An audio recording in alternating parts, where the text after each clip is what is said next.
Hey there guys, this is Matt for Creative, and today we're talking about the movie Civil War. I just saw it.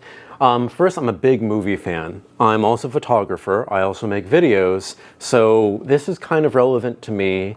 I have done some things in journalism, not that much. When I was in DC, I did a little bit more on the political side, and since I've moved to New York, I really have no kind of association with that anymore other than I love taking photos. I love recording moments. I have a bad memory, just kind of in general, so I've always wanted to record things.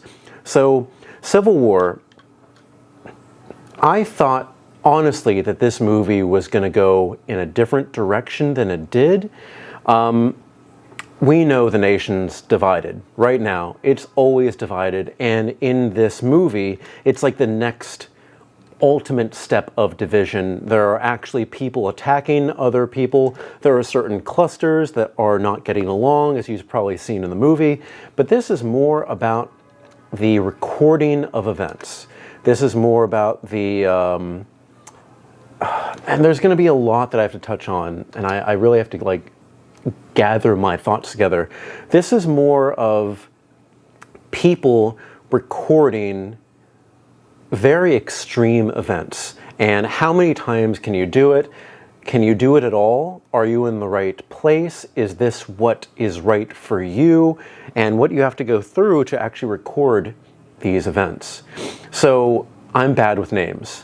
The character played by Kirsten Dunst is the main character in all of this for pretty much the entire movie. And okay, by the way, there will be spoilers. I'm trying not to get too much into it because, again, this is a movie I recommend everybody go see. Go see it. I'm going to see it again. There has not been a movie that's come out recently that I need to see this again. I think the last one that I've wanted to see again, and I never got the chance to, was Godzilla -1 for different reasons. It was more of an emotional movie, but this feels like it touches very close to me. I am not a war photographer, but I like to capture events. That's just my background. When the Black Lives Matter was happening, when there were riots, when there were protests, I always wanted to be there to cover it. And again, compared to what happens in this movie, where these are press war photographers trying to capture key moments in our nation's hypothetical, future. I have no idea how long in the future this is supposed to be, but I'm not on that. I've just always liked capturing events, and I don't know what I would myself do in a situation where we would be at wartime. Would I want to put myself out there, or would I really want to maybe stay around here and kind of observe and maybe talk more about it? I really don't know what I'd like to do. Because when you put yourself in the line, like the characters in the movie do and other characters, that could be it. You record, you give it back to the people. Of course, the media, and this is what I believe, the media is always going to kind of have their own narrative, just as they should, and they will try to, use the footage that you get to tell the people a story. And actually, that's one thing that I thought that they did not do much of in this movie is we know the media can be biased, is biased. All media is biased because humans are biased. It's just how much bias in there and what's, the backing of it. I thought it was going to be a story of maybe media, saying one thing and something else actually happening, but pretty much the way that people were capturing events was actually how it was happening, or how we could see it happening in the movie. But anyway, let's start from the beginning here. Again, I don't know the names of most of the characters, but Kirsten Dunst's character and her friend, about the same age, they are at a hotel in, I forget what exact state, but then they meet an older colleague who wants to kind of go with them to the battlefront, the forefront in Charlottesville, North Carolina, which is where I guess the battlefront is. That's where the older colleague wants to go. He wants to kind of, have a story there and, figure things out. But Kirsten Dunst's character and her friend, they want to actually go to DC. Their dream is to interview the president, who I believe right now the president is kind of only located right in DC. There are, I think, Western forces on the way into DC to kind of overthrow the presidency. And that's kind of where the battlefront is, where the entire movie is going. This type of movie is one of my favorite types of movies. I like it when there is a journey to go on, and it's not the destination that really matters the most, it's the journey going to the destination. And usually this happens in more kind of like exciting or even comedy movies, where you are going along and you meet different people and you have different experiences. In this, you have maybe about 1, 2, 3, 4 major experiences with other people, and it allows me, at least with my kind of like short memory, to kind of forget little pieces here and there. So on rewatches, I'm like, oh wow, this feels new, because it's not like an overarching story, but it's like character pieces that you go through.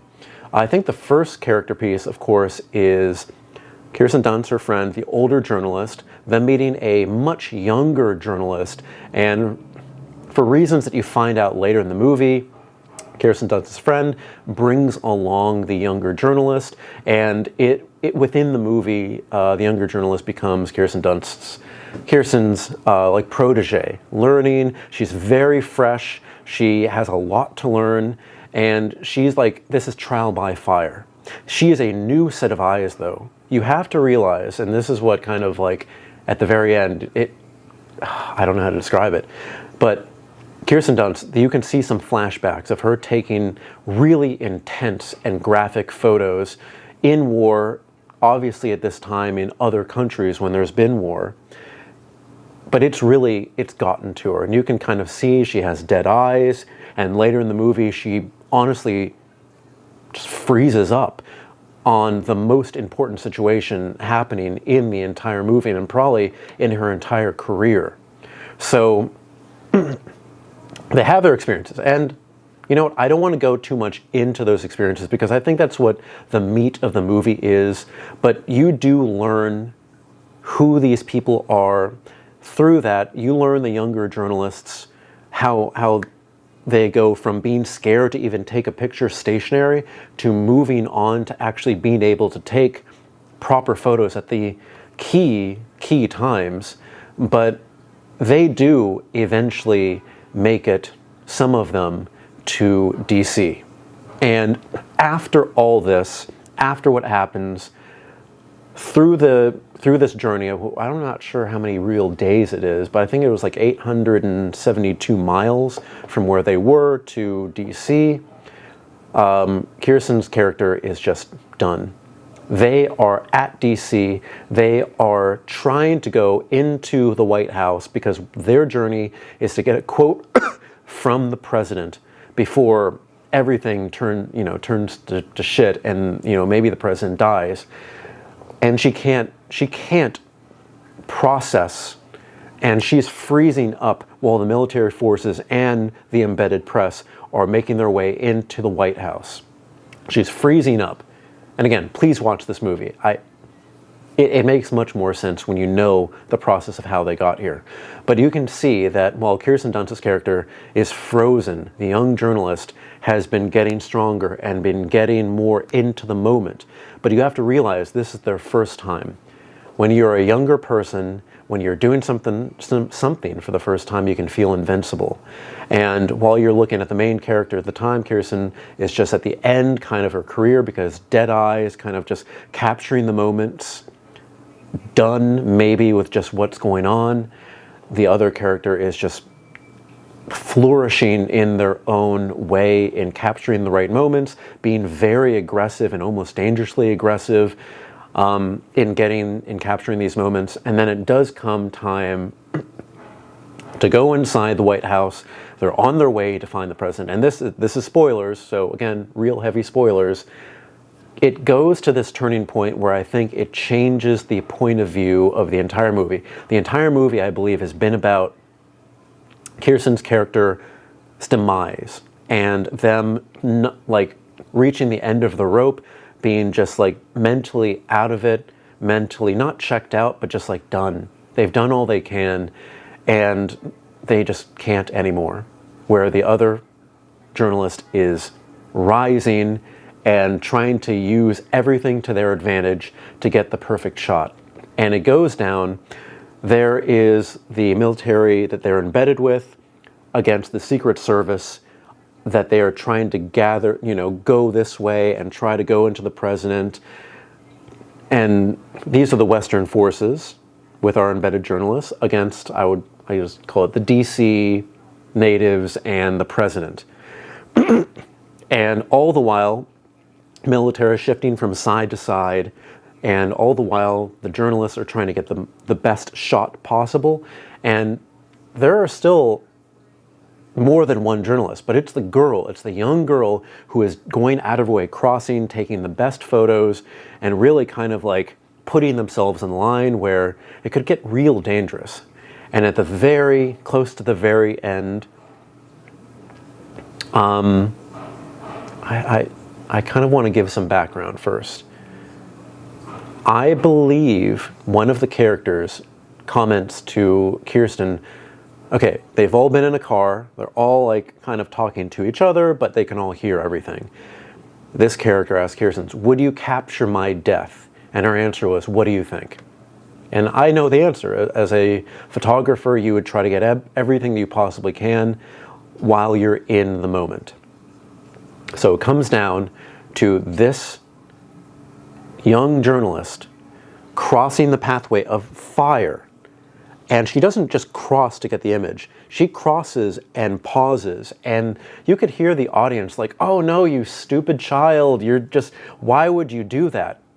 But I kind of believe, and this is what I think the filmmakers intended, I think that she knew that Kirsten's character would come, be the surrogate mother and protect her from the fire. Because of course, this girl goes into open fire. Kirsten has to knock her down. She stands up. She is shot. And all the while, still, this young journalist is in shock. But as she goes down, she's getting the images of Kirsten's character dying. And at that moment, it goes from this girl being an ignorant child and like, again, why did you do this, to, I believe she did this to capture an impressive image. It got that way kind of dark because as she sat up, Kirsten's character is dead on the ground. As she sat up, she just gets up, she walks away, turns around, they kind of linger on that moment, and they extend that moment in slow motion, and then she walks away. And all the while, while all the journalists are taking their photos, whenever they take a photo, you see it in the format of their camera. So while Kirsten takes her photos, it's going to be on, I think it's a Sony A-series camera, so it's a nice digital color camera.